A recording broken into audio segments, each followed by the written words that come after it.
ज्ञानं विददाति पूर्वं यो वै वेदाहुं च बृहणोति तस्मै दम्भदेवमात्मबुद्धिप्रकाशं मुमुक्षुर्वै शरणमहं प्रपद्ये। ओं नमो ब्रह्मादिभ्यो ब्रह्मविद्यासम्प्रदायकर्तृभ्यो वंशऋषिभ्यो महत्यो नमो गुरुभ्यः। सर्वोपप्लवरहितः प्रज्ञानगणः प्रत्यगर्तो ब्रह्मैवाहमस्मि।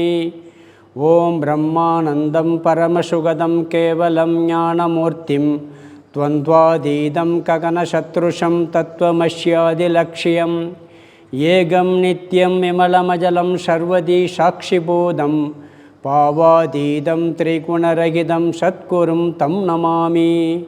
குருர் பிரம்மா குருர் விஷ்ணு குருர் தேவோ மகேஸ்வரः குருரேவ பரம் பிரம்ம தஸ்மை ஸ்ரீ குரவே நமः.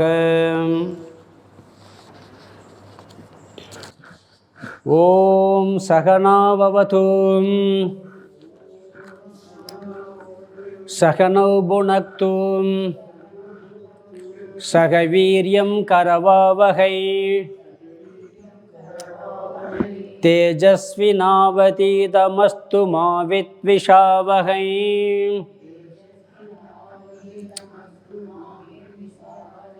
ஓம் சாந்தி சாந்தி சாந்தி.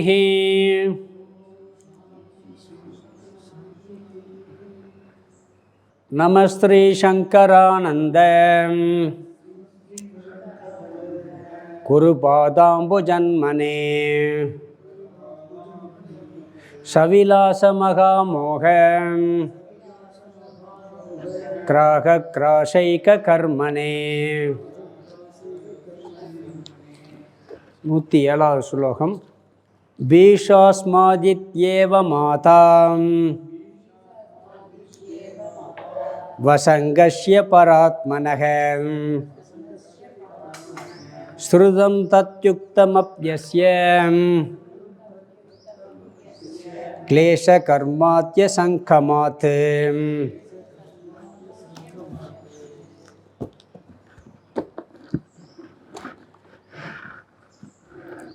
பஞ்சதசி 6வது அத்தியாயம் சித்திர தீப பிரகரணம். சித்திரத்தை உதாரணமாக வைத்து தத்துவங்கள் விளக்கப்பட்டது. ஜீவ தத்துவம், பரம்பொருள் தத்துவம் எல்லாம் விளக்கப்பட்டது. பிறகு ஆகாச உதாரணத்தை எடுத்துக்கொண்டு விளக்கப்பட்டது. ஜீவாத்மா, பரமாத்மா எல்லாம். இந்த ஆகாச உதாரணத்தில் 4 ஆகாசமாக பிரித்து விளக்கினார். இது 57 வரைக்கும் இந்த தத்துவமெல்லாம் விளக்கணும். அதில் நிறைய பூர்வபக்ஷம்லாம் வந்தது.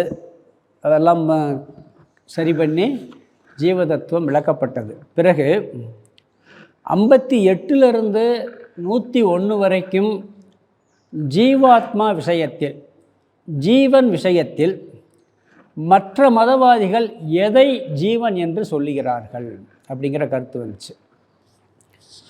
57 வரைக்கும் ஜீவாத்மாவை பற்றி, ஜீவாத்மானா என்ன அப்படிங்கிற விஷயமெல்லாம் விளக்கினார். அதில் பூர்வபக்ஷமெல்லாம் வந்தது. கேள்விகள், சந்தேகங்கள்லாம் வந்து சரி பண்ணப்பட்டது.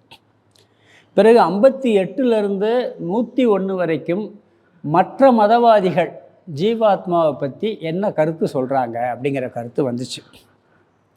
மற்ற மதவாதிகள்னால் இந்து மதத்துக்குள்ளே இருக்க பிரிவுகள். உடல் தான் ஆத்மா, ஒரு ஜீவன்னா உடல் இருந்தால் தான் ஜீவன் அப்படின்னு ஒருத்தர் சொன்னார். பிறகு மனம்தான் ஆத்மா அப்படிங்கிற கருத்து வந்துச்சு. உடல்தான் ஆத்மா, பிறகு மனம்தான் ஆத்மா, இந்திரியங்கள் ஆத்மா, பிராணன் ஆத்மா, புத்தி ஆத்மா, இப்படி ஒவ்வொன்றா சொல்லி ஒரு மதவாதி சொல்லும் பொழுது அதற்கு முந்தின சொன்ன கருத்து தப்புன்னு நிரூபணம் பண்ணுவார். நிரூபணம் பண்ணுறது மட்டுமில்லை, அவர் சொல்கிற கருத்துக்கு வேதத்தில் எங்கே இருக்குது, ஏதாவது ஒரு கொட்டேஷன் இருக்கும், அதை எடுத்துக்கிட்டு விளக்குவார். வேதத்தை முழுசாக படித்தோம்னா அந்த குழப்பம் வராது.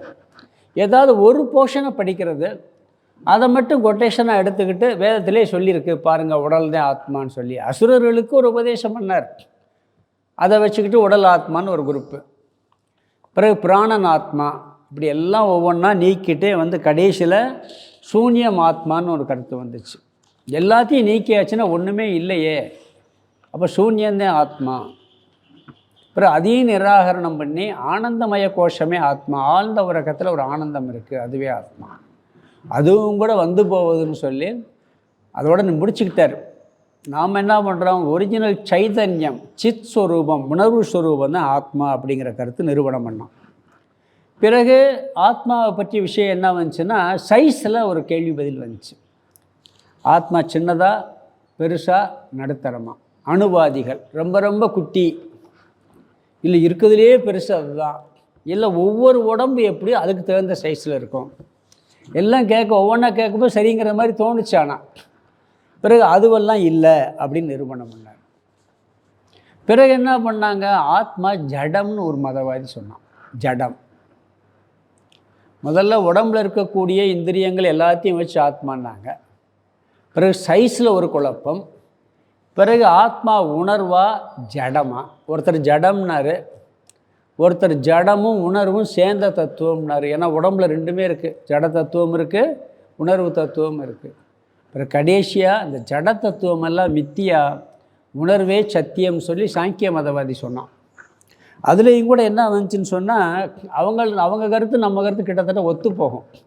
ஆனால் அவர் என்ன பண்ணுவார்னா, இப்போ ஜட தத்துவம் என்ன அப்படிங்கும்போது அது பிரகிருதின்னு ஒரு தத்துவம் தனியாக இருக்குது. உணர்வு தத்துவங்கிறது புருஷ தத்துவம், சைதன்ய தத்துவம், இதுதான் ஆத்மா. அந்த ஜட தத்துவமும் உண்மை, சைதன்ய தத்துவம் உண்மை, நம்மளுடைய உண்மையான ஸ்வரூபம் ஜட தத்துவம் அப்படின்னு சொன்னாப்புல. நாம் என்ன சொல்லுவோம், அந்த ஜட தத்துவம் உண்மை அல்ல, அது ஒரு தோற்றம், அப்படிமா மாயா மித்தியா அப்படின்னு சொல்லுவோம். இதில் சாங்கிய மத கருத்து வந்து அதோட அந்த ஈஸ்வர ஜீவனை பற்றிய விசாரம் முடிவடைந்து போன கிளாஸ்லேருந்து நம்ம என்ன பண்ணோம், ஈஸ்வர விஷயத்துக்கு வந்துட்டோம். இதில் 102லேருந்து 108 வரைக்கும் 121 வரைக்கும் கடவுள் யார்? இப்போ சண்டையே அதானே, உலகத்தில் இருக்கக்கூடிய பெரிய யுத்தங்கள்லாம் பார்த்தீங்கன்னா என் கடவுள் பெருசு, உன் கடவுள் பெருசு தான். இதில் தான் பெரிய யுத்தம் நம்ம நாட்டுக்குள்ளேயே வந்திருக்கு. சைவம் பெருசா, வைஷ்ணவம் பெருசா, நிறையா இருந்திருக்கு. இதில் தான் பெரிய ஏகப்பட்ட குழப்பங்கள் ஏற்பட்டது. இந்த குழப்பங்களை நீக்குவதற்காக இதில் ஒரு விசாரம், ஒரு 102லேருந்து 121 வரைக்கும் ஒரு 20 ஸ்லோகம். இதில் முதல்ல வந்த கருத்து யாருன்னு சொன்னால், இந்த பதஞ்சலி யோக சூத்திரத்தை மையமாக வச்சு பேசுகிறவங்க யோக மதவாதிகள். அவங்க 102லேருந்து 108 வரைக்கும் அவங்களுடைய கருத்தை சொன்னாங்க.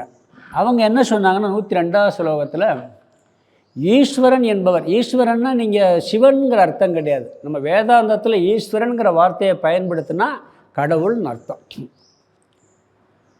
விஷ்ணுவாக இருக்கலாம், பிரம்மாவாக இருக்கலாம், கடவுள் எல்லாவற்றுக்கும் மேலாக இருக்கக்கூடிய ஒரு தத்துவம், அதற்கு ஈஸ்வரன். இப்போ ஈஸ்வரன் தலைவன் அர்த்தம். அது யாருன்னு சொன்னால், முதல்ல 102வது ஸ்லோகத்தில் பார்த்தோம், இந்த பிரபஞ்சம் அனைத்தையும் கட்டுப்படுத்தக்கூடிய ஒரு ஆற்றல் உள்ளவர், அவர் தான் கடவுள்.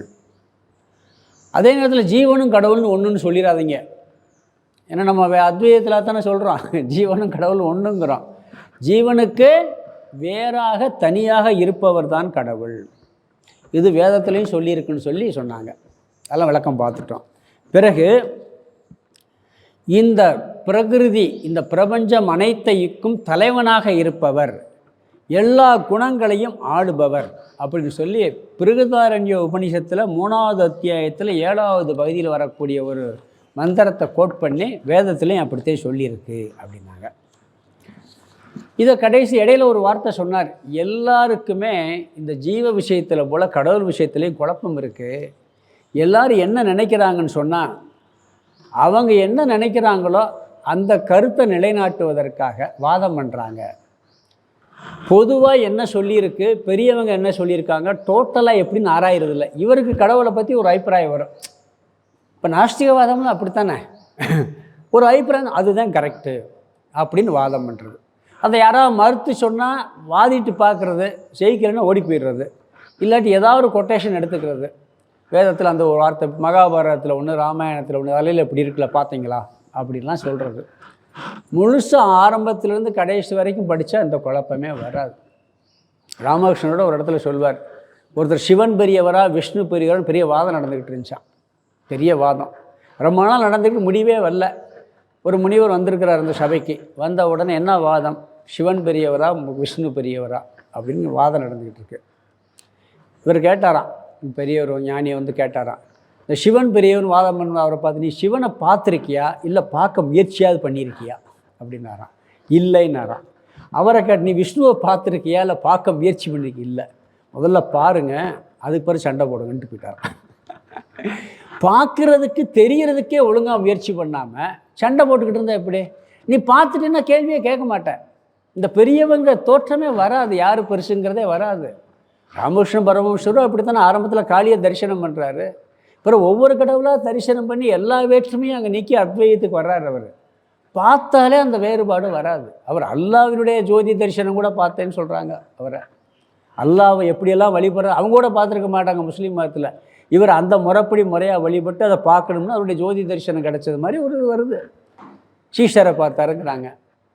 காளி எல்லா வடிவத்திலும் நான் தான் இருக்கேன்னு காமிச்சு, ஓம் வடிவத்திலையும் நான் தான் இருக்கேன்னு காமிச்சிருச்சு ராமகிருஷ்ண பரமஹம்சரை. அது மாதிரி அந்த முழுமையான முயற்சி, உண்மையிலேயே உண்மையை தெரிந்து கொள்ள வேண்டும் என்ற ஆர்வத்தோடு யார் முயற்சி செய்தாலும் இந்த குழப்பம் வராது. ஆனால் இங்கே என்ன சொல்கிறாரு, 104 சொன்னார், அவர்களுக்கு ஏதாவது ஒரு தத்துவத்தை கற்பனை பண்ணுறது, இதுதான் கடவுள்னு வாதம் பண்ணுறது. ஏதாவது ஒரு உருவம் பிடிச்சிருக்கேன் அதை வச்சுக்கிட்டு வாதம் பண்ணுறது, அதுக்கு ஏதாவது வேதத்தில் கொட்டேஷன் இருக்கான்னு பார்க்குறது, இப்படியெல்லாம் பண்ணிக்கிட்டு இருக்காங்க அப்படின்னு சொன்னார். பிறகு 105வது ஸ்லோகத்தில் ஈஸ்வரன் வந்து ஜீவனுக்கும் ஈஸ்வரனுக்கு என்ன வித்தியாசம்னு சொன்னால், இதெல்லாம் இவங்க யோக மதவாதிகள், பதஞ்சலி யோக சூத்திரத்தை கடைப்பிடிக்கிறவங்க, அவங்கெல்லாம் என்ன சொன்னாங்கன்னு சொன்னால், ஜீவனுக்கு 5 விதமான கிளேஷங்கள் இருக்குது. அறியாமல் இருக்குது, அகங்காரம் இருக்குது, பற்று இருக்குது, வெறுப்பு இருக்குது, உயிர் பற்று இருக்குது. இப்படி 5 விதமான கிளேஷங்களினால் துக்கப்படுறாங்க. பிறகு பாவம் புண்ணியம் என்ற கர்மங்கள் அவனுக்கு உண்டு. பாப செயல் புண்ணிய செயல் என்ற செயல்களையும் செய்கின்றான். அந்த செயல்களுக்கு பலனையும் அனுபவிக்கின்றான், இன்ப துன்பம் என்ற பலனையும் அனுபவிக்கின்றான். பிறகு இந்த மூன்றும், அந்த இன்ப துன்ப அனுபவம், இந்த பாப புண்ணிய செயல்கள், இந்த 5 விதமான கிளேஷங்கள், இவையெல்லாம் மனதில் பதிவாகி இருக்கிறது. அந்த சம்ஸ்காரங்களும் அவனுக்கு இருக்கிறது.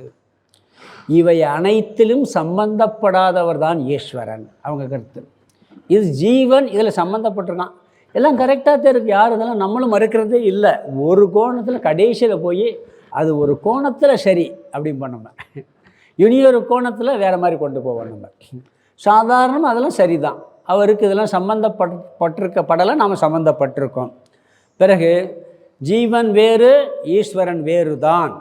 ஈஸ்வரன் கட்டுப்படுத்துபவர், ஜீவன் கட்டுப்படுத்தப்படுபவன். ஜீவன் பந்தப்பட்டிருக்கின்றான், ஈஸ்வரன் பந்தப்படவில்லை, பந்தத்திலிருந்து நம்மை விடுவிக்கின்றார்.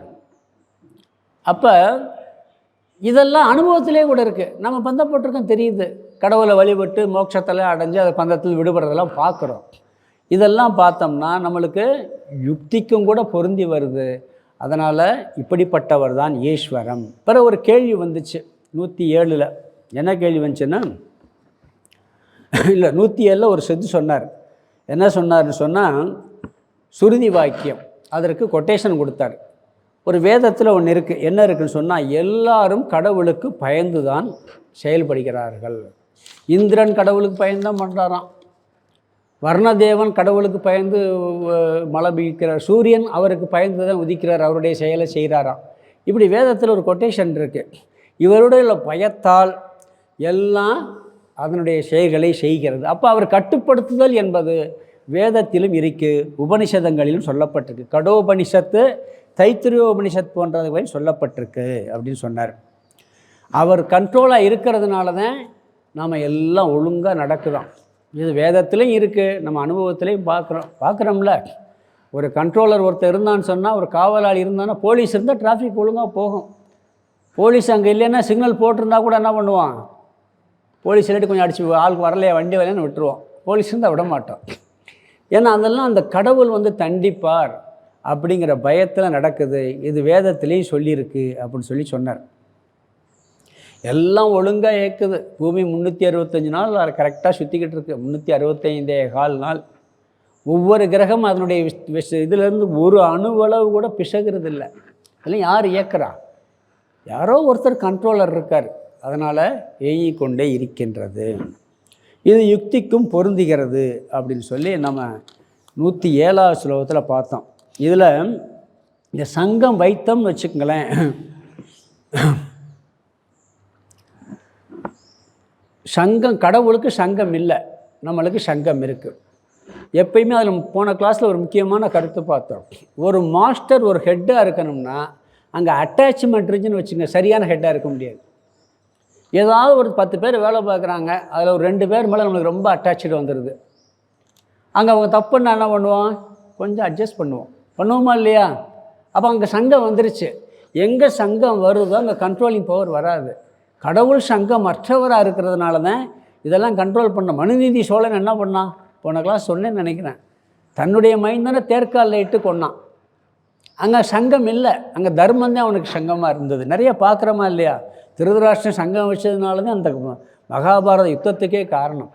தன்னுடைய குழந்தைகள் மேலே அவன் அதிகமாக சங்கம் வைத்து விட்டான். அந்த காலத்தில் சொல்லுவாங்க, இந்த சுதந்திர போராட்டத்தில் இருக்கும்போது சொன்னாங்களாம், கொஞ்சம் பேர் திருமணம் முடிக்காமல் இந்த இதுக்கு இதில் ஈடுபடுங்க. ஏன்னா திருமணம் முடித்தா கல்யாணம்ங்கிற குழந்தைகள் எல்லாம் வந்துடும். கொஞ்சம் பேர் அப்படி தியாகம் பண்ணாதே நம்ம நாட்டை அப்படி ஒரு குரூப் இருந்தாங்க. அதில் காமராஜர் ஒருத்தர். அப்படியெல்லாம் ஒரு டீம் இருந்தது. அப்போ எல்லாத்தையும் சொல்ல முடிஞ்சுன்னா அப்போ இன்றைக்கி கூட இருக்காங்க, இந்த சங்கத்துலலாம் இருக்காங்க. ஆயிரக்கணக்கான பேர் அப்படி இருக்காங்க. 1-2 பேர் தவறு பண்ணுறாங்க, அதை சொல்ல முடியாது. ஆனால் அவங்களுக்கு அந்த பற்று இல்லாமல் போயிடுது. தேசப்பற்று முக்கியமாகிடுது. அது மாதிரி நீ சங்கம் ஒன்று வைத்தால் அங்கே ஹெட்டாக இருக்க முடியாது. ஈஸ்வரன் சங்கம் மற்றவர், அதனால் அவர் கண்ட்ரோல் பவர் இல்லை, கண்ட்ரோலராக இருக்கார் அப்படிங்கிறார். 107வது ஸ்லோகத்தில் பார்த்தோம். அசங்கமான பரமாத்மாவிற்கு அனைத்தையும் கட்டுப்படுத்துபவர் என்ற அந்த நியமனம் இவரிடம் உள்ள ஈஸ்வரன் உள்ள பயத்தினால் என்ற வேத வாக்கியங்களால் கேட்கப்பட்டுள்ளது. இவருக்கு இந்த கிளேஷம் கர்மம் முதலிய சேர்க்கை இல்லை. அது யுக்தியிலும் நாம் பார்க்கின்றோம், யுக்திக்கும் பொருந்துகிறது. இதோட முடித்தோம். அடுத்தது 108வது ஸ்லோகம் படிக்கணும். ரொம்ப நாள் ஆச்சுன்னு திருப்பி சாரத்தெல்லாம் சொல்லியிருக்கேன். ஸ்லோகம் 108 படிக்கலாம். ஜீவானாமப்யசங்கத்வாத் க்லேஷாதிர்நஹ்யதாபி ச விவேகாக்ரஹத க்லேஷக கர்மாதி பிராகுதீரிதம் ஜீவானாமப்யசங்கத்வாத் க்லேஷாதிர்நஹ்யதாபி ச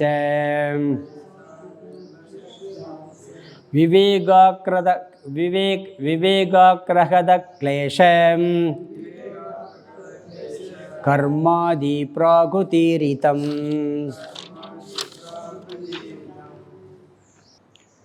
இங்கே 102லேருந்து 108 வரைக்கும் நம்ம யோக மதம்னு சொன்னால் இந்த ஸ்லோகத்தோட நிறைவு பண்ணுறாருங்க. இங்கே எதை நிறைவு பண்ணுறாருன்னா, இந்த கருத்து நான் ஏற்கனவே 100வது ஸ்லோகத்தில் சொல்லியிருக்கேன், அந்த ஸ்லோகத்தை பார்த்துக்கங்கன்னு சொல்லி ஒரு கருத்தை இங்கே நிறைவு பண்ணுறார். அதாவது இதில் ஒரு இடத்துல வருது, ஜீவனுடைய சைதன்யமும் ஈஸ்வரனுடைய சைதன்யம் ரெண்டுமே சைதன்ய ஸ்வரூபம், 2 பேருமே சங்கமற்றவர்கள் தான். ஆனால் ஜீவனுக்கு இந்த கர்மம் முதலிய சங்கம் வந்துருச்சு அப்படின்னு சொல்லியிருக்கார். 2 பேருமே சைதன்ய ஸ்வரூபம் சங்கமற்றவர்களாக இருந்தாலும் ஜீவனுக்கு சங்கம் வந்துருச்சு. என்ன சங்கம் வந்துருச்சுன்னா, இந்த கிளேஷங்கள் 5 விதமான கிளேஷம், 2 விதமான கர்மம், பலன், அந்த இதெல்லாம் வந்துருச்சு அவங்களுக்கு. இந்த ஞாபகம், அந்த நினைவுகள், சம்ஸ்காரங்கள்லாம் வந்துருச்சுன்னு சொல்லி பார்த்தோம். அது எப்படி வரும்? 2 பேரும் ஒரே மாதிரி சங்கம் இல்லாத சைதன்யமாக இருந்தாலும் கூட ஜீவனுக்கு மட்டும் ஏன் அது வருது, கடவுளுக்கு மட்டும் ஏன் வரல அப்படின்னு ஒரு கேள்வி வருது. அந்த கேள்விக்கு பதில் சொல்கிறாரு, இங்கே சொல்லி நிறைவு பண்ணுறாரு. 100வது ஸ்லோகத்திலே சொல்லியிருக்காரு, அதற்கு காரணம் அறியாமை அப்படின்னு சொல்லியிருக்கிறார். அதாவது ஜீவன் ஈஸ்வரன் இரண்டும் அசங்கம், ஆனால் ஜீவன் கிளேஷம் கர்மம் முதலியவற்றால் தாக்கப்படுகின்றான், ஈஸ்வரன் தாக்கப்படுவதில்லை. இதில் முரண்பாடு இருக்கின்றதை ஏன் என்ற கேள்வி வந்தால், இந்த முதல் வரியில் பார்த்தீங்கன்னா, ஜீவானாம் அபி, ஜீவர்களும் கூட அசங்கத்வாத், அசங்கமாக இருப்பதினால் கிளேஷாதி நக, கிளேஷம் முதலியவர்கள் வர முடியாதுதான். ரெண்டு பேரும் அசங்கம், எப்படி ஒருத்தருக்கு வரும் ஒருத்தருக்கு வராது, வரக்கூடாது தான். ஆனால் அத அபீச்ச, இருந்தாலும் கூட ரெண்டாவது வரியில் சொல்கிற கிளேஷ கர்மாதி பவதி, கிளேஷம் கர்மம் முதலியவைகள் வந்து விடுகின்றன. வந்துருச்சு. எப்படி வந்துச்சு அங்கே பார்த்தோம். அதற்கு காரணம் என்னங்கிறது அறியாமைன்னு பார்த்தோம்.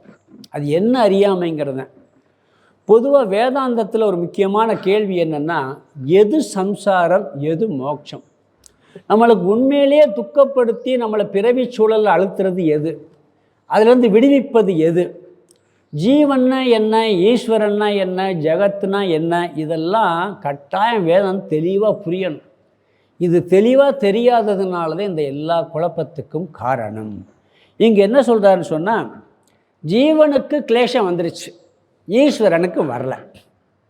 ரெண்டு பேரும் அசங்கமாக இருந்தால் ஒருத்தனுக்கு பட்டு ஏன் வருது அப்படிங்கும்போது அறியாமை, அஞ்ஞானம்.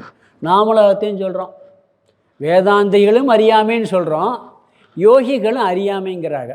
என்ன வித்தியாசம் சொன்னால், அப்புறம் அதை அறியாமை என்ன நீக்க முடியும்? அறிவுதான் நீக்க முடியும். இருளை எது நீக்கும்? ஒளிதான் நீக்க முடியும். அப்போ ரெண்டும் ஒன்றாத்தானே இருக்குன்னு சொன்னால், விஷயம் என்னன்னு சொன்னால், அவங்க என்ன சொல்கிறாங்க, அறியாமையை நீக்கிறதுக்கு மனசெல்லாம் ஒருமுகப்படுத்தி நம்ம அபியாசம்லாம் செய்து மனசை அமைதிப்படுத்தி பிறகு அதில் வந்து நீங்கணும் அப்படின்லாம் சொல்கிறாங்க. நாமளும் மனசை அமைதிப்படுத்தினா அந்த புத்தி வந்து மனசு தெளிவாகும், அதில் ஞானம் வந்து போகும்லாம் சொல்கிறோம். என்ன எதில் பிரச்சனைன்னு சொன்னால், எது அறியாமைங்கிறதுல குழப்பம். அஞ்ஞானத்தில் அஞ்ஞானம், அறியாமையை பற்றி அறியாமல் இருக்கிறார்கள், எது அறியாமை என்பதையே அறியாமல் இருக்கிறார்கள். இதுதான் குழப்பம். அறியாமை எதுன்னு எனக்கு எது தெரியலைன்னு தெரிஞ்சாதான் அதை நீக்க முடியும். தெரியலைங்கிறதே சரியாக தெரியலைன்னா அப்புறம் எப்படி நீக்கிறது? அவங்களுக்கு நம்மளுக்கு அறியாமையில் ரெண்டு வித்தியாசம் இருக்குது. எதை பற்றி அறியாமை தான், அதாவது அஞ்ஞான ஜன்யம் சர்வதா மித்யா. நாம் என்ன சொல்லோம்னா, அறியாமை என்பது ஒன்று வந்து அதை நீக்கணும்னா, அறிவினால் நீக்கணும்னா இந்த அறியாமைங்கிறது பொய்யா இருக்கணுங்கிறார். அறிவினால் ஒன்று நீக்கப்பட்டால், செயலினால் நீக்கப்பட்டால் உண்மையாக இருக்கணும். ஒரு செயல் செஞ்சு ஒன்றை நீக்கணும்னு வச்சுக்க, அது உண்மையாக இருக்கும். அறிவினால் மட்டும் நீக்கப்பட்டால் அந்த நீக்கப்படுறதுக்கு காரணமாக இருந்துச்சு பார்த்திங்கன்னா இந்த அறியாமை, அது வந்து பொய்யா இருந்தால்தே முடியும். இப்போ பாம்பு இருக்குது, நம்ம பாம்பை பார்க்குறோம், பாம்பை பார்த்த உடனே அந்த பாம்பை துரத்தணும், ஒரு கம்பு எடுக்கணும், அடிக்கணும், துரத்தணும், விரட்டி விடணும். உண்மை தானே? உண்மையான பாம்பாக இருந்தால். கயிற்றுல பாம்பு தெரியுதுன்னு வச்சுக்கோங்க, கயிற்றுல பாம்பு தெரியுது, இங்கே அறியாமை வந்துருச்சு. கயிற்றை மறைச்ச அறியாமை, அறியாமை வந்து என்ன வந்தாலும் பாம்பு வந்த உடனே இங்கே அறிவு, இங்கே என்ன கம்பு வேணுமா? அந்த கயிற்றுல தெரிகிற பாம்பை நீக்கிறதுக்கு செயல்படணுமா? கம்பெடுத்து அடித்து விரட்டணுமா? லைட்டை போட்டு தெளிவாக பார்க்கணும். அறிவு வந்தவுடனே பாம்பை நம்ம ஓடி போயிடும். அப்போ அந்த பாம்புங்கிறது பொய்யா இருந்தால்தான் அறிவுனால் நீக்க முடியும். நீ உண்மையாக இருக்குன்னு சொன்னால் எப்படி நீக்க முடியாது? அப்போ நீ அறியாமையை புரிஞ்சுக்கிட்டதே அங்கே தப்பாக இருக்குது அப்படிங்கிறாரு. கண்ணாடியில் ஒரு கருப்பு புள்ளி இருக்குது, கண்ணாடியை பார்க்குற ஒரு கருப்பு புள்ளி இருக்குது. என்ன பண்ணுறோம், என்னடா கண்ணாடியில் கருப்பு புள்ளி இருக்குன்னு சொல்லி அதை தொடச்சி பார்க்குறோம். போல் உண்மையிலே இருந்தால் போயிடும். அந்த புள்ளி எங்கே இருக்குது? எதிர்த்தாப்புல ஒரு செவத்தில் இருக்குது, அது அங்கே தெரியுது. அப்போ கண்ணாடியில் துடைக்க வேண்டிய அவசியமே இல்லை, இது இங்கே இருக்குது. கண்ணாடியில் இல்லைன்னு புரிஞ்சுக்கணும், கண்ணாடியில் அங்கே அழுக்கு இல்லைன்னு புரிஞ்சுக்கிறது முக்கியம். செயலாக அறிஞ்சு விஷயம் துடைக்கணும். மனசில் அழுக்கு இருக்குது, அது உண்மை தான். அந்த அழுக்கு என்ன பண்ணணும்? தியானம் பண்ணி ஜபம் பண்ணி அதெல்லாம் அப்படியே கொஞ்சமாக நீக்கிறோம். அது உண்மையிலே இருக்கிறதுனால நீக்கிறோம். நீக்கின பிறகு மனசு சுத்தமாகுது, பிறகு நம்ம ஞானத்தை கொண்டு வர்றோம். யோகிகளுக்கு இது மித்தியான்னு புரிகிறதில்ல. அஞ்ஞானத்தின் சொரூபமும் புரியவில்லை, ஞானத்தின் சொரூபமும் புரியவில்லை அவங்களுக்கு. அவங்க அஞ்ஞானம்ங்கிறது ஏதோ உண்மையாக ஒன்று இருக்குது, அதை நீக்கிறவங்கிறாங்க. அப்படி உண்மையாக இருந்தால் அறிவுனால ஞானத்தினால நீக்க முடியாது, அஞ்ஞானம் சொல்ல முடியாது. அதை நிறைய வேதாந்தம் பல காலம் படிப்பாங்க. நான் 10 வருஷமாக வேதாந்தம் கிளாஸ் கேட்குறேன், ஒரு உபனிஷத் கூட விடலை. சங்கர பாஷ்யம் ஃபுல்லாக படித்தாச்சேன், எல்லாம் சொல்லுவாங்க. ஆனால் கடைசியில் இங்கே வந்து ஒரு குழப்பம் வந்துடுது. ஞானம் வந்து நம்ம ஏதோ ஒன்று நீக்கிறதுக்கு அது என்ன உண்மையாக இருக்குது, அதை ஏதோ கஷ்டப்பட்டு நீக்கணும், கஷ்டப்பட்டு மனதில் இருக்க அழுக்க நீக்கணும். நீங்கியாச்சுன்னு அறிவு வர ஆரம்பிச்சிடும், அஞ்ஞானம் போக ஆரம்பிச்சிடும். ஒரு விஷயம் புரிஞ்சுக்கிறோம், எப்பயுமே அஞ்ஞானம் வந்து ஒரு பொருளை அழிக்கவே அழிக்காது, மறைக்கும். மறைச்சு வேற ஒன்றை பொய்யா தோற்றுவிக்கும். விக்ஷேபம் ஆவரணம் சொல்கிறோம்ல, அஞ்ஞானத்துக்கு எதையுமே அழிக்கிற சக்தி கிடையவே கிடையாது. மறைக்கிற சக்தி இருக்குது, பொய்யா தோற்றுவிக்கிற சக்தி இருக்குது. அப்போ அழிக்கிற சக்தியே இல்லைங்கும்போது அதை என்ன பண்ண முடியாது, அது தோற்றத்துக்கு இருக்குது, அறிவுனால் நீக்க முடியும். அதே மாதிரி ஞானம் வச்சுக்கோங்க, ஞானம் ஏதாவது ஒரு பொருளை அழிச்சிட்டு உற்பத்தி பண்ணோம்னா அது உற்பத்தியும் பண்ணால் அழிக்கவும் செய்யாது. ஒரு அறிவுனால் என்னன்னு தெரிஞ்சுக்கிற முடியுமே ஒழிய ஒரு அறிவு ஒரு பொருளை உற்பத்தியும் பண்ணாது அழிக்கவும் செய்யாது. அறியாமையினால் தோற்றுவிக்கப்பட்ட ஒன்றை அறிவினால் நீக்கும். உண்மையிலே தோற்றுவிக்கப்பட்டதை ஞானம் நீக்க முடியாது. பாம்பு பொய்யா கற்பனை பண்ணியிருக்கு, காணல் நீர் பொய்யா கற்பனை பண்ணியிருக்கு, அதை ஞானம் நீக்கும். உண்மையிலே இருக்கக்கூடிய நீரையோ உண்மையிலே இருக்கக்கூடிய பாம்போ நீக்காது. மறைக்கப்பட்டு அதில் ஏதோ ஒன்று கற்பனையாக தோற்றுவிக்கப்பட்டால்தான் ஞானம் நீக்கும். இந்த விஷயத்தை புரிஞ்சுக்கிறணும். முதல்ல சம்சாரங்கிறது உண்மைன்னு அவங்க நினச்சிக்கிட்டு இருக்காங்க, நம்மளுக்கும் உண்மையாக தான் இருக்குது அனுபவத்தில். சம்சாரம்னா என்ன? துக்கம், சுக துக்கம்ங்கிறது, பிறவி சூழலில் உழல்றது, எல்லா கஷ்டத்துலேயும் உழல்றதுக்கு பேர் சம்சாரம்னு பேர். ஆனால் உண்மையிலே அது இல்லை, அது உண்மையிலே இல்லைன்னு புரிஞ்சுக்கிறது ஞானம். இது கொஞ்சம் டைம் எடுக்கும், திருப்பி திருப்பி விசாரம் பண்ணும் பொழுதே புரியும். இல்லையேன்னு அனுபவிக்கிறேனே, எவ்வளோ நாள் அனுபவிக்கிற, கொஞ்சம் டயத்தில் ஓடி போயிடும். எந்த துக்கம் இருந்தது கிடையாது, எந்த சுகம் பெர்மனண்ட்டாக இருந்ததில்லை, அதுதான் சம்சாரம். பிறகு அவங்க என்ன சொல்கிறாங்கன்னா, ஜீவன் வேறு ஈஸ்வரன் வேறு அப்படிங்கிறது தெரியாமல் இருந்துக்கிட்டு இருக்கு. நல்லா புரிஞ்சுக்கிறேன், இவன் ஜீவன் வேறு ஈஸ்வரன் வேறுன்னு சொல்லி அதை புரிஞ்சுக்கிறது, அதை புரியாமல் இருக்கிறது ஞானம்ங்கிறாங்க. எல்லோரும் அப்படித்தானே இருக்கான். நம்மனா கடவுள் ஜீவன் ஒன்று தான் நினச்சிக்கிட்டு இருக்கோம். அவன் என்ன சொல்கிறான், அறியாமைக்கு என்ன விளக்கம் டெஃபனிஷன் சொன்னான்னா, கடவுள் வேறு நாம் வேறு, அவர் கட்டுப்படுத்துபவர் நாம் கட்டுப்படுத்துபவன். இதை ஒழுங்காக புரிஞ்சுக்கிறதுனால தான் இவனுக்கு இந்த இதுவே அறியாமல் அவன் சொல்கிறான். இது சாதாரண எல்லா மனுஷனுக்கு இருக்கா இல்லையா? இதை போய் நீ எப்படி இப்போ இதை புரிஞ்சுக்கிற, இதை எல்லோரும் புரிஞ்சு தானே இருக்கோம், இயல்பாக புரிஞ்சுதே இருக்கான் அவன். அதுதான் அறியாமைங்கிறான். இதை நான் சரியாக புரிஞ்சுக்கலைங்கிறான். எல்லோரும் அப்படி தான் இருக்கோம்.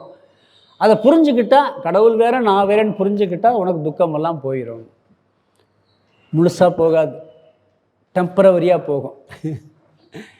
100% அத்வைதத்தில் தான் போகும். கடவுள் இருக்கார், எல்லாம் நம்மளை காப்பாற்றிட்டாரு, கொண்டு போயிட்டார், கஷ்டப்படுத்தி எல்லாத்தையும் கொண்டு போய் கடவுள்கிட்ட பக்கத்தில் உட்கார வச்சிட்டார். துக்கமெல்லாம் போயிடுச்சு. எவ்வளோ நாளைக்கு நாங்கள் எவ்வளோ நாள் அவர் கீழே உட்காந்துருப்பேன் காலை அமுக்கி விட்டுட்டு? யோசிச்சு பாருங்கள். 1000 கோடி வருஷம் இருப்பீங்க. சரி, அதுக்கு பிறகு ஒரு கொஸ்டின் மார்க் வருமா இல்லையா? எங்கே ஃபினிஷ் ஆகும்னா, இந்த காலம் தேசம் என்பது ஒரு கற்பனை. காலதேசத்திற்கு அப்பாற்பட்டவன் என்ற ஞானம் வரும் பொழுது இந்த கேள்விக்கெல்லாம் ஃபுல் ஸ்டாப்பே வரும். அத்வைதத்திலே நிறைவாகும்.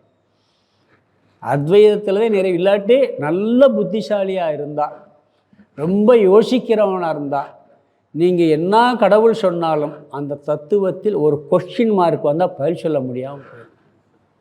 படைச்சிக்கிட்டே இருக்கார், நம்மளை காப்பாற்றிக்கிட்டே இருக்கார். எத்தனை நாளைக்கு?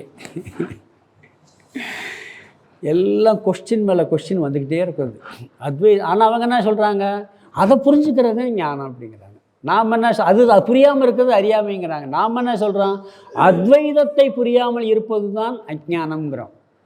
ஒன்று என்பதை புரியாமல் இருப்பது அறியாமை என்று நாம் சொல்கின்றோம். யோக மதவாதிகள் வேறு வேறு என்பதை தனியாக புரிந்து கொள்ளவில்லை, அதுதான் அறியாமைங்கிறாங்க. வேறு வேறுன்னு எல்லாம் புரிஞ்சுக்கிட்டே இருக்கான். இது ஒன்று மாற்றுக்கிறதுக்கே இடம் இல்லை. அப்படி அவங்க சொல்கிறாங்க. இது 100வது ஸ்லோகத்திலே பார்த்துருக்கோம். பிரகிருதி சித் ரெண்டும் உண்மைன்னு புரிஞ்சுக்கிறணும். ஜீவனை விட கடவுள் மேலானவன் புரிஞ்சுக்கிறணும். ஜீவன் பலன்னு புரிஞ்சுக்கிறணும். இதெல்லாம் சாதாரண எல்லா மனிதருக்கும் உண்டு. இது புதுசாக ஒன்றும் ஞானம் தேவையில்லை. இது தெரியாமல் இருக்கான், தெரிஞ்சுக்கிட்டால் ஞானம்னு அவங்க சொல்கிறாங்க. நாம் அப்படி இல்லை. இது யோக மதவாதிகள் கடவுளை பற்றிய கருத்து. நாம் ஒரு கோணத்தில் அதை ஏற்றுக்கொள்கின்றோம். ஆரம்ப காலத்தில் கடவுள் வேறு, ஜீவன் வேறு. கடவுள் ஆட்டுவிக்கின்றார், நான் ஆடுகின்றேன். கடவுள் பந்தப்படவில்லை, நான் பந்தப்பட்டிருக்கின்றேன். இதெல்லாம் உண்மைதான். ஆனால் உண்மையில் பார்த்தால் கடைசியில் பார்க்கும்போது அது வேறு. இதில் சகுன கடவுள் அப்படிங்கிற அடிப்படையில் ஒன்றுன்னு வரும். நிர்குண பிரம்மனுங்கிற கருத்தில் வேற வந்துடும். எந்த கோணத்தில் பார்க்குறோங்கிறது முக்கியமே ஒழிய இதெல்லாம் தெரிஞ்சுக்கிறணும். கடவுளை பற்றி எப்படியெல்லாம் விசாரணை வந்திருக்குன்னு சொல்லி அடுத்த ஸ்லோகத்தில் தர்க்க மதவாதிகள் வர்றாங்க. அது 109. இந்த 8வது ஸ்லோகத்துக்கு அர்த்தம் பார்த்துலாம். 108க்கு ஜீவானாமப்ய சங்கத்வாத் ஜீவானாம் அபி அசங்கத்வாத். அதை பிரிச்சம் சொன்னான். ஜீவானாம் அபி அசங்கத்வாத், ஜீவர்களும் கூட அசங்கத்வாத் அசங்க சொரூபமாக இருப்பதினால். ஏன்னா ஜீவர்களும் அசங்கம்னு ஏற்கனவே சொல்லியிருக்காரு. ஏன்னா இவரும் சைதன்யம், அவனும் சைதன்யம். ஆனால் அசங்கம்னு இருந்தாலும் அவனுக்கு வந்துருச்சு, அறியாமையினால் வந்துருச்சுங்கிறான். அசங்கத்வாத் கிளேஷாதிர்ன, கிளேஷாதி ஹி ந, கிளேசம் முதலியவைகள் வர முடியாதது தான். ரெண்டும் அசங்கமாக இருக்கிறதுனால இவங்களுக்கும் கிளேசம் வரக்கூடாது, ஜீவனுக்கும் வரக்கூடாது. இந்த 5 கிளேசம் சொன்னோம், 2 கர்மம் சொன்னோம், பிறகு பலன் சொன்னோம், பிறகு நினைவுகள் சொன்னதெல்லாம் வர முடியாதது தான். அத அபீச்ச இருந்தாலும், அத அபீச்ச இருந்தாலும், ஹிய அத கேதாபீச்சன் இருக்கு. அத அபீச்சன இருந்தாலும். 2வது வரி விவேகா கிரகதக, விவேகா கிரகதக, விவேகம் இல்லாத காரணத்தினால், அறியாமல் இருக்கின்ற காரணத்தினால், கிளேஷ கர்மாதி, அந்த கிளேஷம் கர்மம்லாம் அதுக்கு முன்னாடி ஸ்லோகத்தில் விளக்கியிருக்கோம். 5 விதமான கிளேஷம், 2 விதமான கர்மம்லாம் விளக்கியிருக்கோம். அந்த கிளேஷம் கர்மாதி, கிளேஷம் கர்மம் முதலியவைகள் பவதி வந்துள்ளது. பவதிங்கிறது சேர்த்துக்கணும், வந்துள்ளது. பிராக் எப்படி வந்துச்சுங்கிறத நான் முன்னாடியே சொல்லிட்டேங்கிறார். எங்கள் பிராக் உதீரிதம், பிராக் உதீரிதம், பிராக் உதீரிதம் இருக்குது. பிராக் உதீரிதம் முன்பே 3வது ஸ்லோகத்தில் பற்றி சொல்லியிருக்கார் அவர். முன்பே உதீரிதம் சொல்லப்பட்டு விட்டது, அங்கே போய் நீங்கள் பார்த்துக்கங்கன்னு இருக்கார். நம்ம கொஞ்சம் விளக்கம் சொல்லியிருக்கோம். ஜீவர்களும் கூட அசங்க சுரூபமாக இருப்பதினால் கிளேசம் முதலியவைகள் வர முடியாதது தான். இருந்தாலும் விவேகம் இல்லாத காரணத்தினால் கிளேசம் கர்மம் முதலியவை வந்துள்ளது. இது முன்பே ஸ்லோகம் 100 சொல்லப்பட்டு விட்டது. ஸ்லோகம் 109 படிக்கலாம். நித்ய ஞான பிரயத்னேச்சாம் குணானி சஸ்ய மன்வதே அசங்கஸ்ய நியந்திரத்வம் அயுக்தமிதி தார்க்கிகாஹாம் நித்யஞான பிரயத்னேச்சாம் குணானி சஸ்ய மன்வதே அசங்கஸ்ய நியந்திரத்வம் அயுக்தமிதி தார்க்கிகாஹாம்.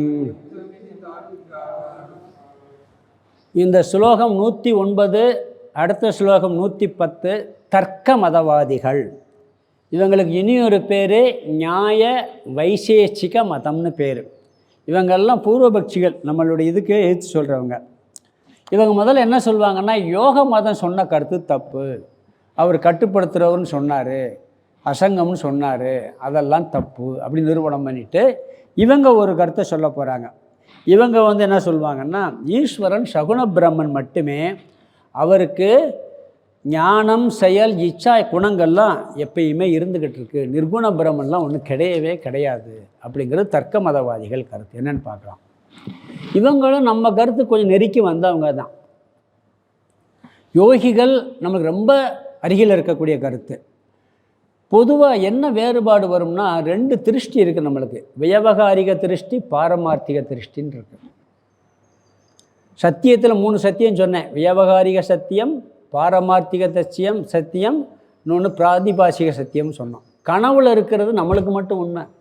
கனவு காங்கும்போது உண்மையாக இருக்கும், அப்போ பொய்யினே தெரியாது. அதுவும் சத்தியம் எப்போ? அப்போ மட்டும். விழிச்சப்புறம் எல்லாத்துக்கும் நம்மளுக்கும் பொய்யாயிருது, எல்லாத்துக்கும் பொய். மற்றவங்களுக்கு கிடையவே கிடையாது. வியவகாரிக சத்தியங்கிறது இப்போ எல்லாத்துக்கும் ஒரே மாதிரி உண்மையாக இருக்கிறது. பாரமார்த்திக சத்தியம் ஞானிக்கு மட்டும் உண்மை. நாம் எந்த அடிப்படையில் விவகாரம் பண்ணும்போது பார்க்குறோம், அப்போ கடவுள் வேறு நான் வேறு, பூஜை பண்ணுறோம் எல்லாம் பண்ணுறோம், எல்லாம் இதெல்லாம் உண்மை தான். சாப்பாடு வேறு நான் வேறு, நானும் சாப்பாடு ஒன்றுன்னு அப்புறம் சாப்பிடாமல் உட்காந்துருக்கணும். விவகாரத்தில் அது, ஆனால் அது உண்மை இல்லைன்னு புரிஞ்சுக்கிட்டு பண்ணுறது. பாரமார்த்திக திருஷ்டியில் வேறையாக இருக்கும்.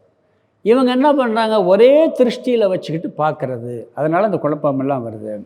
இவங்கள் அனைத்தையும் பகவான் கட்டுப்படுத்துவது ஏற்றுக்கொள்ளக்கூடியதல்ல. அதுக்கு என்ன காரணம் சொல்கிறாங்கன்னா, ரெண்டாவது வரியில் முதல் வார்த்தையை பார்க்கணும். அசங்கசிய நியந்திரத்துவம் அயுக்தம். அதாவது அசங்கமான அவருக்கு அனைத்தையும் கட்டுப்படுத்துதல் என்பது பொருந்தாது. ஒருத்தருக்கு ஒரு இடத்துல சம்பந்தம் இல்லைன்னா அங்கே கட்டுப்படுத்த முடியாது. இப்போ நான் இருக்கேன், ஒருத்தர் இருக்கார், வீட்டு தலைவர் இருக்கார், அவருக்கு மனைவியோட சம்பந்தம் இருக்குது, அப்பாவோட சம்பந்தம் இருக்குது, அம்மாவோட சம்பந்தம் இருக்குது, பிள்ளைகளோட சம்பந்தம் இருக்குது, எல்லாரோடைய சம்பந்தம் இருக்குது. அவர் தான் வீட்டுக்கு ஹெட்டு. கட்டுப்படுத்துகிற ஆற்றல் இருக்கா இல்லையா? கட்டுப்படுத்த முடியுமா? முடியாது. அவங்களோடலாம் தொடர்பு இருக்குது. அடுத்த வீட்டுக்காரனை போய் கட்டுப்படுத்த முடியுமா? கட்டுப்படுத்த முடியாதுல்ல. அப்போ சங்கம் இருந்தால் கட்டுப்படுத்த முடியும். நீங்கள் சங்கம் இல்லை கட்டுப்படுத்துகிறாருன்னு சொல்கிறீங்க. கேள்வி கரெக்டு தானே? கடவுளுக்கு சங்கம் இல்லைங்கிறீங்க, ஆனால் கட்டுப்படுத்துவார்னு சொல்கிறீங்க. ஒருத்தர் கட்டுப்படுத்துகிற சக்தி வேணும்னா அவரோட தொடர்பு இருக்கணும். இப்போ நம்ம நாட்டில் ஒரு தலைவர் இருக்கார், அவர் நம்ம நாட்டு மக்களுக்கு ஒரு சட்டம் போடலாம், எல்லாம் கட்டுப்படுத்தலாம். பாகிஸ்தான் நாட்டுக்காரனை கட்டுப்படுத்த முடியுமா? நம்ம சட்டத்துக்கு அவன் கட்டுப்படும், அவன் நாட்டுக்காரனுக்கு அந்த சட்டம் பொருந்தும், நம்மளை அந்த சட்டம் கட்டுப்படுத்துமா? அப்போ அந்த சங்கம் எங்கே வச்சுருக்கோ அங்கே தான் கட்டுப்படுத்துதல் அப்படிங்கிற சக்தி வரும், ஒரு லீடருங்கிற சக்தி வரும். நீங்கள் என்ன சொல்கிறீங்க? சங்கம் இல்லைங்கிறீங்க, பிறகு கட்டுப்படுத்துவார்னு சொல்கிறீங்க. அப்படி கடவுளுக்கு அது பொருந்தவே பொருந்தாது. அரசியல் கட்சியிலே பார்க்கணும், சொல்லுவான், உன் கட்சிக்காரே நீ கட்டுப்படுத்த முடியலை, நீ என் கட்சிக்கு வந்துட்டியா அப்படிம்பான். பேசுகிறாங்கள, மேடைக்கு பேசுகிறாங்களா இல்லையா? உன் கட்சிக்காரனை முதல் கண்ட்ரோல் பண்ணுப்பா, அப்புறம் எங்கள் கட்சியை சொல்லு அப்படிம்பான். இப்போ முன்னே சொல்லுவாங்க, உன் பிள்ளையை முதல் கண்ட்ரோல் பண்ண, அப்புறம் என் பிள்ளையை சொல்லு. வீட்டில் சண்டை விடாமல் சொல்கிறோமா இல்லைங்களா? உன் பிள்ளையை முதல் கட்டுப்படுத்து. ஏன்னா அங்கே சங்கம் இருக்குது, அவன் கட்டுப்படுத்த முடியும், அதுவும் கட்டுப்படுத்த முடியாது. அந்த காரணத்தை சொல்லி நீங்கள் சொல்கிற கருத்து தப்பு அப்படிங்கிறான். பகவான் யாரிடனும் சம்பந்தம் இல்லை என்றால் அவர் யாரைத்தான் கட்டுப்படுத்த முடியும்? ஆகவே யோக மத கருத்து காவறு. இவங்க என்ன சொல்கிறாங்கன்னா, கடவுளுக்கு ஒரு லட்சணம் சொல்கிறார். முதல் வரியில் முதல் வார்த்தை நித்திய ஞான பிரயத்ன இச்சா. ஈஸ்வரன் சில குணம் இருக்கான். என்ன குணம்னா, இச்சாசக்தி, கிரியாசக்தி, ஞானசக்தி. இது நித்தியமாக இருக்குது. நம்ம நாமாவளியில் சொல்கிறோமா இல்லைங்களா? இச்சாசக்தி, கிரியாசக்தி, ஞானசக்தி ஓம், பிரம்மசக்தி, விஷ்ணு சக்தி, சிவசக்தி ஓம் சொல்கிறோமா இல்லையா? அந்த மூன்று சக்திகளும் படைக்கும் சக்தி, அதாவது கிரியாசக்தி உருவாக்கும் சக்தி, அறிவு சக்தி, பிறகு ஆசைப்படும் சக்தி. இந்த மூன்றும் குணங்களாக இருக்கின்றது, நித்தியமாக இருக்கிறதுங்கிறான். இதுதான் பகவானுடைய குணம். இச்சாசக்தி, கிரியாசக்தி, ஞானசக்தி பகவானுக்கு எப்பொழுதும் நித்தியமாக இந்த குணங்கள் இருக்கிறது. நிர்குணம்லாம் சொல்லாத. பகவானுக்கு நிர்குண பிரம்மன்லாம் கிடையவே கிடையாது. அவர் குணத்தோடு இருக்கார். அது இந்த மூணு குணம் எப்பொழுதும் செயல்படுறது. அறிவு, செயல்படுதல், ஆசைப்படுதல். இந்த மூன்றும் பகவானுக்கு எப்பொழுதும் 24 மணி நேரமும் இருக்குது. இந்த மூணு குணமும் ஈஸ்வரனுக்கும் உண்டு, ஜீவனுக்கும் உண்டு.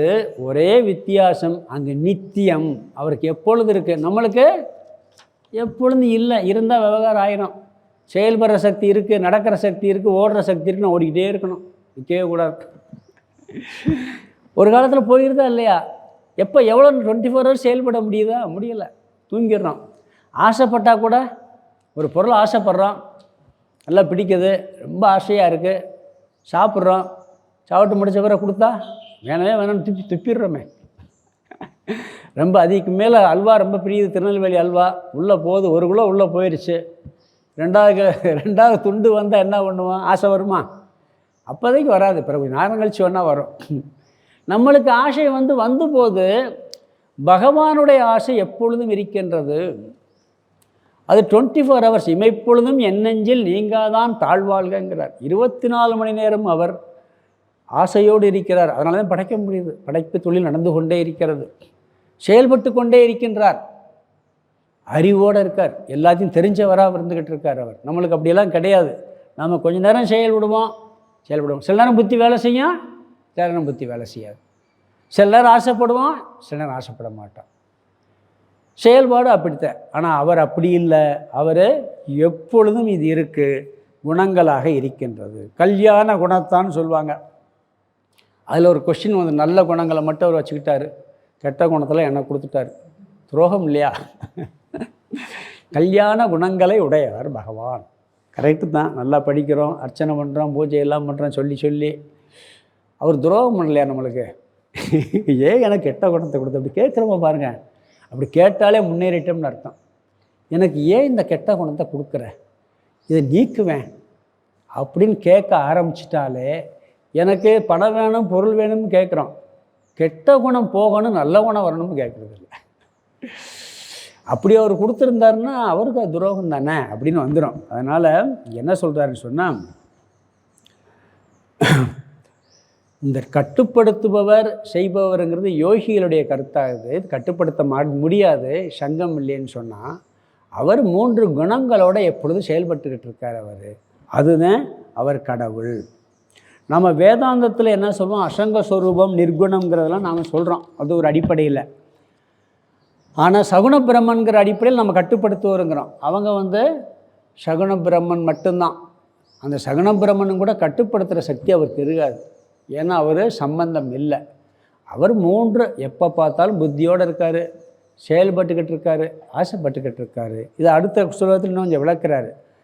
அதனால் அவருக்கு என்ன சொல்கிறாங்கன்னு சொன்னால், சகுண பிரம்மன் தான் கடவுள். நம்ம கருத்து சகுண பிரம்மன் மித்யா, நிர்குண பிரம்மன் சத்தியம். இவங்க கருத்து கடவுள் இருக்கார், அவர் கட்டுப்படுத்துகிற சக்தி கிடையாது. ஆனால் இச்சாசக்தி, கிரியாசக்தி, ஞான சக்தி எப்பொழுதும் இருக்கிறது. ஸ்லோகத்துக்கு அர்த்தம் பார்த்துடலாம். எளிமையான ஸ்லோகம் தான். அடுத்த ஸ்லோகத்துலேயும் இதுக்கு அர்த்தத்தை சொல்லி உபநிஷ கொட்டேஷனை சொல்லுவாங்க. அதுக்கு அடுத்த ஆள் என்ன பண்ணுவான், வேறு மதத்தை மறுப்பான். இப்படி ஒவ்வொன்றா மறுத்துக்கிட்டே போய் கடைசியில் எங்கே வந்து நிற்கும் தெரியுங்களா? நம்ம சொல்கிறோம்ல, பிரம்மா, விஷ்ணு, சிவன், இப்படி போகும். பிறகு அதுவும் நீக்கப்படும். இப்படி தான் போய் இந்த நிறைவு பண்ணிவிட்டு, இதில் முக்கியமான டாபிக் இந்த 21ஆம் ஸ்லோகத்துக்கு பிறகு வரப்போகுது. அதுதான் ரொம்ப ரொம்ப இம்பார்ட்டன்ட் டாபிக். அது என்ன டாபிக்னால் சொல்கிறேன், வார்த்தை ஞாபகப்படுத்துறதுக்காக. கடவுள், பிரம்மன், நான், அகம், ஜீவன், அந்த ஆத்மா, சத்தியங்கிறது புரிஞ்சுக்கிறது ஒரு பெரிய பாயிண்ட்டு. நான் ஆத்மஸ்வரூபம், கடவுளுடைய பிரம்மஸ்வரூபம் 2 ஒன்றுன்னு புரிஞ்சுக்கிறது முக்கியம்தான். அதை விட ரொம்ப ரொம்ப ரொம்ப இம்பார்ட்டன்ட் என்ன தெரியுமா, இதை சத்தியம் நினச்சி காரியம் பண்ணிக்கிட்டு இருக்கோமே, இதை மித்தியான்னு புரிஞ்சுக்கிறது ரொம்ப கடினம். இதை புரிய வைக்கிறது தான் அடுத்த டாபிக், பெரிய டாப்பிக்கே இருக்குது. ஆத்மா சத்தியங்கிறத புரியுதலோட மற்றையெல்லாம் மித்தியான்னு புரிஞ்சுக்கணும். அந்த டாபிக் 21ஆம் ஸ்லோகத்துக்கு பிறகு வர ஆரம்பிக்க போகுது. அதுதான் இங்கே ரொம்ப பெரிய விசாரமாக வரும் இந்த அத்தியாயத்தில். அது அங்கே பார்ப்போம்னா கொஞ்சம் சுலோகந்தே இருக்குது. இதையும் முடிச்சிடலாம். 109 அர்த்தம் பார்த்து முடிச்சிடலாம். நித்திய ஞான பிரயத்னேச்சா. நித்தியங்கிற இடத்துக்கு ஞானன்னா அறியும் சக்தி, பிரயத்ன செயல்படும் சக்தி, இச்சா சக்தி ஆசைப்படும் சக்தி, இவையெல்லாம் குணான் ஈசஸ்ய. அதை பிரித்தோம்னா குணான் ஈசஸ்ய மன்வதே. ஈசஸ்யன்னா ஈஸ்வரனுடைய முதல் வார்த்தை நித்தியங்கிறத எடுத்துக்கங்க. நித்தியமான, அதாவது அறியும் சக்தி, செயல்படும் சக்தி, ஆசைப்படும் சக்தி, இவையெல்லாம் ஈசஸ்ய ஈஸ்வரனுடைய முதல் வார்த்தை நித்தியமான குணங்களாக மன்வதே நினைக்கின்றார்கள். இந்த 3ம் ஈஸ்வரனுடைய நித்தியமான குணங்களாக நினைக்கின்றார்கள். யார்? தர்க்க மதவாதிகள். அடுத்த வரி, அசங்கமான, அதாவது எதோடும் சம்பந்தப்படாத ஈஸ்வரனுக்கு நியந்திரத்துவம்னா அனைத்தையும் கட்டுப்படுத்துவர் என்ற தன்மை. நியந்திரத்துவம் அயுக்தம் இதி தார்க்கிகாக. அதை பிரிக்கணும்.